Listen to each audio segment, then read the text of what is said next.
morning. It's February 17th, Saturday.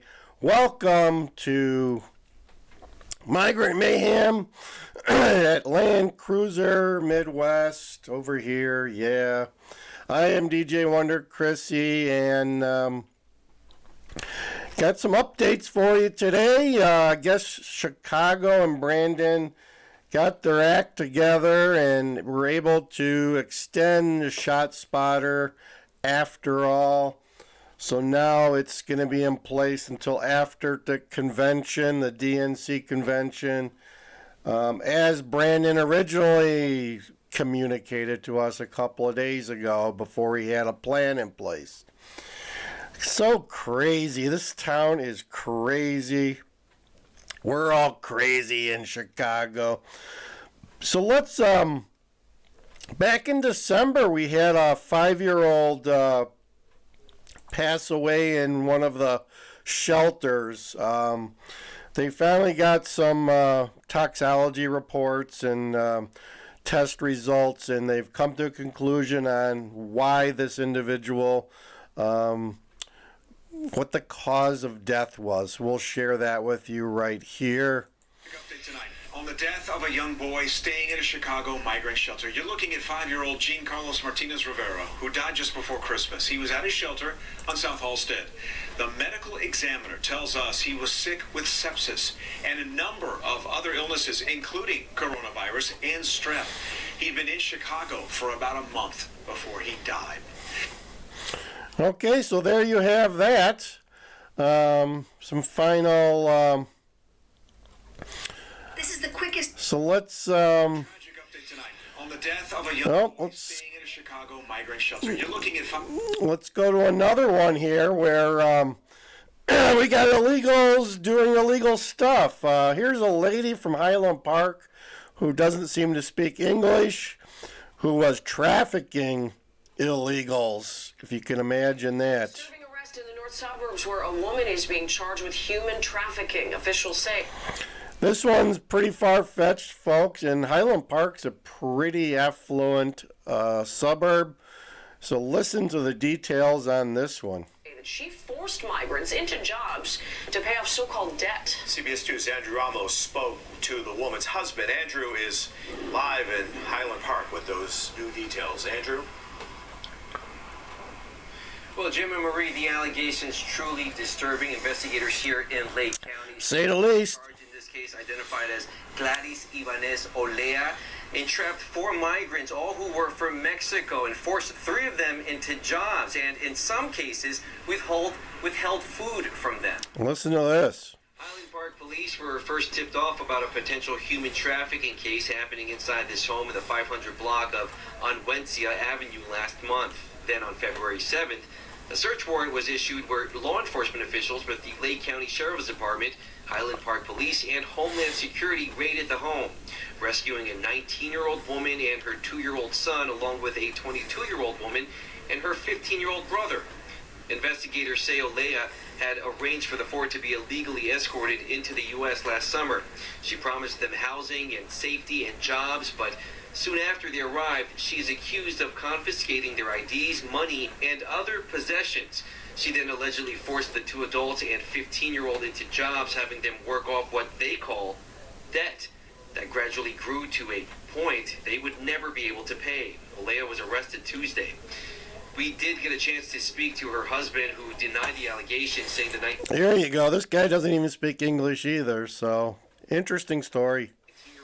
He believes tipped off police did it out of malice, explaining that the padlocks police found in the kitchen were there to protect his children who had food allergies and not. Let's play that one again. She put padlocks on the kitchen cabinets. Explaining that the padlocks police found in the kitchen were there to protect his children who had food of course. And not to deny anyone food. Pero yo creo que ella no le gustó. Telling us, I think she did not like how my wife would always tell her to pay attention to your kids, to feed them, to give them a bath, to change them. And I think she took it upon herself to lie about everything and put this tip into police. Now, Olea is being held in Lake County Jail pending a detention hearing set for Thursday. Reporting live in Highland Park, Andrew Ramos, CBS 2 News. Andrew, thank you. She'll be out. She'll be out. We've changed the rules in Illinois. It's hard to detain anybody unless they're a menace to society or menace to themselves. So she'll be out. Crazy. This is utterly crazy, guys. I don't know what to tell you. It just keeps getting crazier and crazier here in Illinois.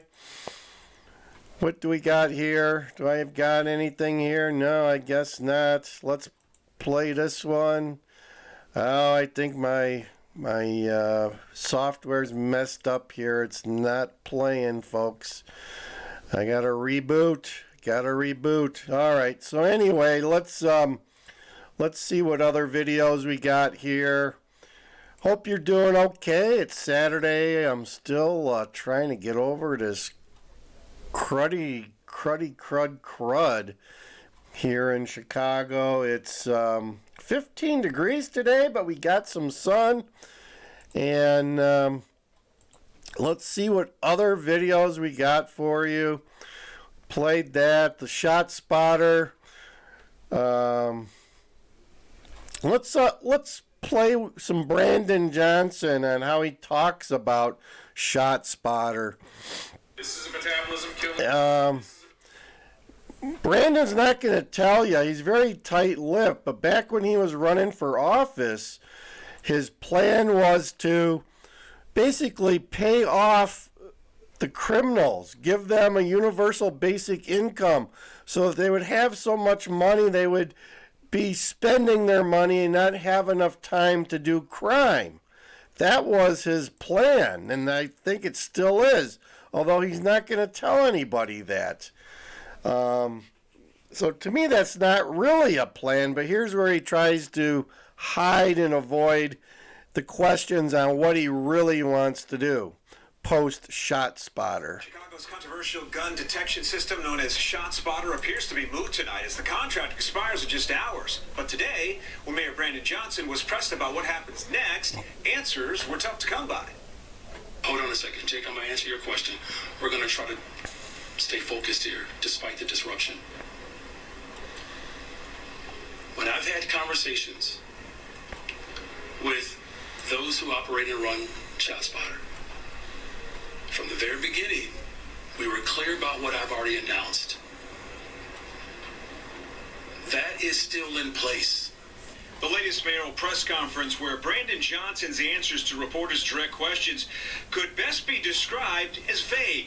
In this instance, Brandon's pretty good with being vague and not answering direct questions. He's so transparent. Not. He is not transparent, folks. He lies like a... I don't know what it is, but he lies. He lie. Willing to provide clarity on the fate of the controversial gun detection system, ShotSpotter, just hours before the city's contract with the company is set to expire. Maybe it just shows a loving, caring side that maybe people are not accustomed to. There were people who believed one particular way and people who believed another particular way. I brought those interests together. A chorus of opposition against ShotSpotter has grown in recent years following the shooting death of Adam Toledo in Little Village and the release of a recent study by the MacArthur Justice Center at Northwestern School of Law, which found 40,000 instances of dead-end ShotSpotter deployments in the city. Mayor Johnson today noting that several major cities like Dallas, Atlanta, and Philadelphia have canceled ShotSpotter contracts. However, there are a handful of studies that support the technology, including from the Department of Justice, which found 80% of shots fired in field tests were accurately tracked by ShotSpotter. Another question that went unanswered today, with the Democratic National Convention now 6 months away, if not ShotSpotter, what type of tools will police rely on in its place? I've been clear from the very beginning that moving away and transitioning out is what I've made my commitment towards, and that commitment is still in place. And we did reach out to ShotSpotter. The company told us tonight while it tried to come to an agreement on an extension with the city of Chicago through this summer, a deal could not be reached. So there you go. There's Brandon and his ways of, I don't know. He just lies, folks. And he's lied to his voters. He's lied to the black and brown minorities. He's lied to the whites. He's lied to all citizens of Chicago. I don't know what to tell you, but Brandon is, he's a pack. He's a pack. Let's, here you go. News alert, breaking news.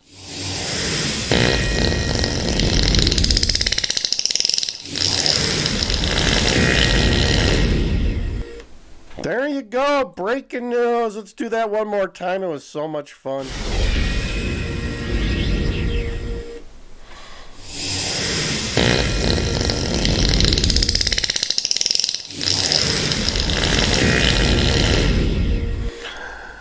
There you go. There you go. The only place you're going to get breaking migrant news here at Migrant Mayhem.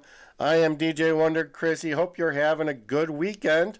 We're going to have some sun here today, although it's going to be cold. High of 30 in Chicago. Tomorrow it's going to warm up maybe to 50, but we're getting some more of that winter weather as Migrant Mayhem just keeps rolling here, folks. Buses have slowed down a little bit. I wanted to share with you. Let's play this one. Our buddy Adam Klepp had a nice report out of Tucson. Let's cue this one up. This is our buddy Adam Klepp. Let's make sure we got it up here. They're coming, and this is why. As I play this, the migrants are still coming to Chicago. They're just coming in a different way now. They're coming on regularly scheduled flights to the airports. I've heard various people have told me they've had relatives on domestic flights, and at the very last minute, a horde of illegals hops on the plane and they take off for wherever it is they're going. So here's another example of how the migrants are coming from Tucson now, all across the United States. So let's listen to our buddy Adam Klepp. Tucson has gotten a lot of attention over the last 2 weeks because it's where migrants are staying, funded by taxpayers after they've been released from Border Patrol custody. But where they go next is the airport. And to get there, they take the bus coming to this bus stop. So if you're taking public transportation on the south side, this is what you might see. The bus arrives, the migrants get on, then it's off to the airport. This process repeats itself every day outside of a hotel near Palo Verde Road. Migrants from as far away as Colombia and even Africa end their flights at TUS, saying they hope where they're headed is better than where they left. I left Mexico because there was a lot of violence. It was very difficult, and also there was no work. Sometimes big groups are waiting for the bus. Others get tired of waiting and hail a cab. Still, all with their travel documents in hand, ready for the next phase of their journey. Even as they come from all over the world, the migrants all have So, as you have to have an ID, these people just have a piece of paper. They've got no ID.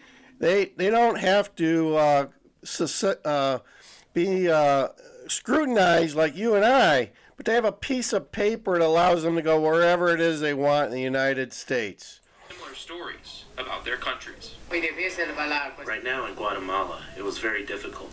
There was a lot of corruption in the government. This bus stop will likely remain busy. Look at all these people heading towards the airport, heading to your town. Adam Klepp, Big on 9. There you go. We thank Adam Klepp for that video. Intriguing, very intriguing, folks. So I'm going to end there today. Enough breaking news. I hope you enjoyed the breaking wind news. There you go. Only here at Migrant Mayhem at Land Cruiser Midwest. Like, share, and subscribe. Migrant Mayhem, DJ Wonder Chrissy. Like, share, subscribe. We love you guys. God bless America. God bless Donald Trump. God bless Donald Trump. God bless Donald Trump. Over and out. DJ Wonder Chrissy.